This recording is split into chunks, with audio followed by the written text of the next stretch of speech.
এখানে দেখুন একটি বড় কুয়ো টাইপস করা ছিল। সেখানে একটি গোমাতা না দেখতে পেয়ে নিচে পড়ে যায়। মানুষগুলোর মানবিকতা জাস্ট দেখুন।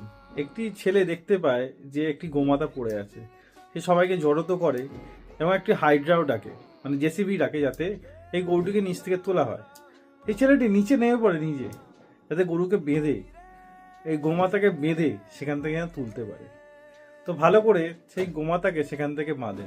গোমাতাটি এতটাই কষ্টের মধ্যে ছিল, যখন তুলবে দেখলে বুঝতে পারবেন যে কতক্ষণ জলের মধ্যে পড়েছিল। হয়তো এই ছেলেটি না দেখলে এখানেই এই গোমাতাটি মারা যেত। ছেলেটি একটু মহান কাজ করেছে এবং পুণ্যের কাজ করেছে। আমরা তো ভাবি যে গোমাতাকে খাওয়ানো হয়তো পুণ্যের কাজ। শুধু খাওয়ানো না, নিজের প্রাণের ঝুঁকি নিয়ে গোমাতাকে বাঁচানো কতটা পুণ্যের কাজ জাস্ট ভাবুন। অসাধারণ একটি কাজ করেছে। এবার দেখুন আস্তে আস্তে এই জেসিবি দিয়ে এই গোমাতাকে আস্তে আস্তে উপরের দিকে তুলে আনছে। যখন উপরের দিকে তুলছে দেখলে বুঝতে পারবেন হয়তো গোমাতাটি কতটা অসুস্থ। দেখুন, তাকে আস্তে আস্তে উপরের দিকে নিয়ে আসছে, তার মাথা পর্যন্ত নিচে চলে আসছে, মানে কতটা জল খেয়ে ফেলেছে। অনেক ওপর থেকে পড়ার ফলে এই গোমাতাটি অসুস্থ হয়ে গেছে। তাকে জেসিবি দিয়ে ওপরের দিকে তুলে এনে তার ট্রিটমেন্টও এটা করেছিল।